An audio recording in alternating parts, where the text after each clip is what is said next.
Fee reimbursement బకాయిలు చెల్లించాలి చెల్లించాలి డిఎస్సి పై జరిపించాలి నిరుద్యోగుల వృత్తి చెల్లించాలి చెల్లించాలి నిరుద్యోగుల వృత్తి చెల్లించాలి చెల్లించాలి.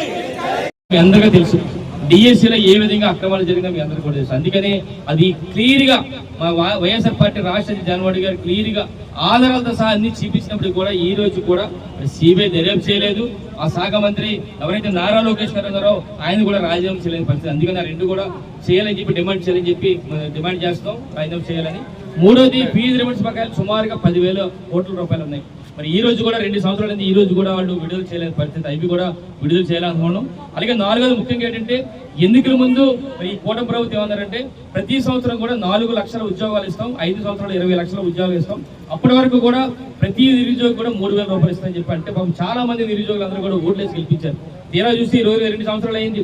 మరి 2 సంవత్సరాల కంటే 8 లక్షల రూపాయలు 8 లక్షల ఉద్యోగాలు ఇవ్వాలి, ఒకటే ఇవ్వలేదు సరి కదా.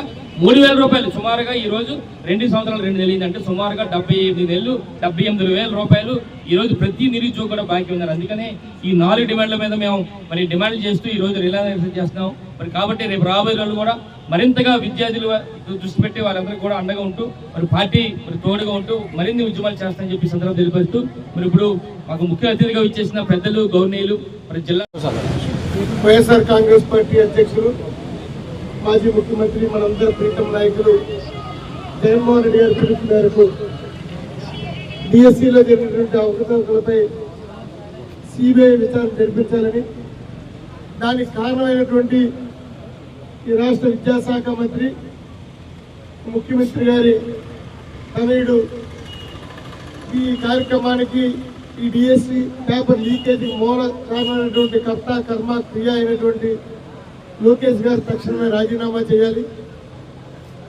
అటువంటి డిమాండ్లతో ఈరోజు రాష్ట్ర వ్యాప్తంగా ఎంతో మంది లక్షలాది మంది విద్యార్థులు భవిష్యత్తు ఆడుకున్నటువంటి లోకేష్ ఆ విద్యాశాఖ మంత్రి పదవికి అనర్హుడిగా భావించి తక్షణమే ముఖ్యమంత్రి గారు తన తనయుడి చేత రాజీనామా చేయించి నరేంద్ర మోడీ గారికి ఆదర్శంగా నిలబడారు.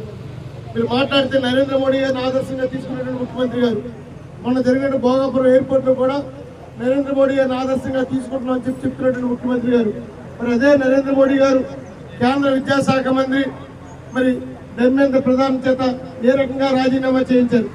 మరి నీట్ ఎగ్జామ్స్ లో అవకతవకలు జరిగాయని చెప్పి పేపర్ లీక్ అయిందని చెప్పి దేశవ్యాప్తంగా యువత రోడ్డెక్కినప్పుడు దానికి బాధ్యత వహించి కేంద్ర ప్రభుత్వం మోడీ గారు కేంద్ర విద్యాశాఖ మంత్రిని ఏ రకంగా రాజీనామా చేయించారో మీరు అదే మోడీ గారిని ఆదర్శంగా తీసుకున్నటువంటి మీరు మీ కుమారుడి చేత కూడా తక్షణమే రాజీనామా చేయించాలని చెప్పి వైఎస్ఆర్ కాంగ్రెస్ పార్టీ డిమాండ్ చేస్తున్నాం. అదే కాదు, ఎన్నికల ముందు అనేక హామీలు ఈ రాష్ట్రంలో ఉన్నటువంటి యువతను మోసం చేయడం కోసం, ఈ రాష్ట్రంలో ఉన్న యువత ఓట్లు మరి దోచుకోవడం కోసం అనేక అబద్ధపు హామీలు ఇచ్చి ఈరోజు అధికారంలో రావడం జరిగింది. ఎక్కడ మీటింగ్ పెట్టినా కూటమి తరపున నాయకులందరూ కూడా నిరుద్యోగులు ప్రతి ఒక్కరు కూడా నిరుద్యోగ వృత్తి నెలకు 3,000 రూపాయలు ఇస్తామని చెప్పారు. ఏ ఒక్క నిరుద్యోగకైనా ఈ రాష్ట్రంలో ఉన్నటువంటి ఏ ఒక్క విద్యార్థికైనా నిరుద్యోగకైనా 3,000 రూపాయలు వచ్చిందా? మీరు 3,000 రూపాయలు ఇవ్వలేస్తారు కదా, ఒక ఉద్యోగం కూడా ఇచ్చిన సందర్భం లేదు. అదే కాదు, ఫీజు రింబర్స్మెంట్ పథకం దివంగత నేత రాజశేఖర రెడ్డి గారు పెట్టిన పథకం. ఆ రోజు భారతదేశంలో ఎక్కడా లేని విధంగా మరి ఈ రాష్ట్రంలో ఉమ్మడి ఆంధ్ర రాష్ట్రంలో ఉన్నటువంటి విద్యార్థులందరూ కూడా బాగా పేద పిల్లలు కూడా చదివించాలి, వాళ్ళకు కూడా మంచి మంచి చదువులు చెప్పించాలి. మరి డబ్బు లేని కారణంగా ఏ పేదవాడు కూడా చదువుకు దూరం కాకూడదు ఉద్దేశంతో మరి ఫీజు రింబర్స్మెంట్ పథకం పెట్టిన నాయకుడు రాజశేఖర రెడ్డి గారు. ఆ రోజు నుంచి ఈ రోజు వరకు ప్రభుత్వాలు మారినప్పుడు కూడా ఫీజు రింబర్స్మెంట్ కొనసాగిస్తున్నారు. కానీ ఈ రోజు చంద్రబాబు నాయుడు గారు నాయకత్వంలో కూటమి ప్రభుత్వం వచ్చిన తర్వాత 10,000 కోట్ల రూపాయలు ఫీజు రింబర్స్మెంట్ బకాయిలు నిలిపివేయడం జరిగింది.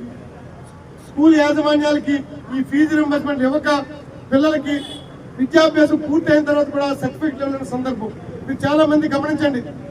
మీ కాలేజీల్లో కళాశాలలో చదువు పూర్తి అయిపోయిన తర్వాత సర్టిఫికేట్ కోసం వెళ్తే ప్రభుత్వం నుంచి ఫీజు రింబర్స్మెంట్ రాలేదు, మీరు డబ్బు చెల్లిస్తే మీ సర్టిఫికేట్ ఇస్తా అని చెప్పి చాలా కళాశాలలో మరి ఆ విద్యార్థులు తల్లిదండ్రుల చేత డబ్బులు కట్టించుకుని సర్టిఫికేట్ ఇస్తున్న సందర్భం. అటు చదువు పూర్తయిన తర్వాత ఉద్యోగ అవకాశాలు తిరిగినప్పుడు సర్టిఫికేట్ లేక మరి ఊర్లో ఉన్నట్టు ఇల్లు పొలం అమ్ముకుని అప్పులు చేసో మరి డబ్బులు చెల్లించి సర్టిఫికేట్ తీసుకున్న సందర్భంలో ఈరోజు జగన్మోహన్ రెడ్డి గారి నాయకత్వంలో ఈ విద్యార్థులకి, ఈ మోసపోయిన విద్యార్థులకి, నిరుద్యోగ యువతకి అండగా నిలబడిన వాళ్ళతో ఈరోజు ఈ కార్యక్రమం చేపట్టడం జరిగింది. ఈ ముఖ్యమంత్రి గారికి ఈ ప్రజాస్వామ్యాన్ని నమ్ముకుంటే ఇప్పటికైనా ఈ డిఎస్సి పేపర్ లీకేజీ కారణమైనటువంటి మీ కుమారుడి చేత రాజీనామా చేయించి నరేంద్ర మోడీ గారికి ఆదర్శంగా నిలబడాలని చెప్పి వైఎస్ఆర్ కాంగ్రెస్ పార్టీ డిమాండ్ చేస్తున్నాం. తక్షణమే మరి ఈ డిఎస్సి పరీక్షల మీద మీరు రాజీనామా చేయడంతో పాటు జరిగిన మొత్తం తతంగం మీద సిబిఐ ఎంక్వైరీ జరిపించాలని చెప్పి వైఎస్ఆర్ కాంగ్రెస్ పార్టీ డిమాండ్ చేస్తున్నాం.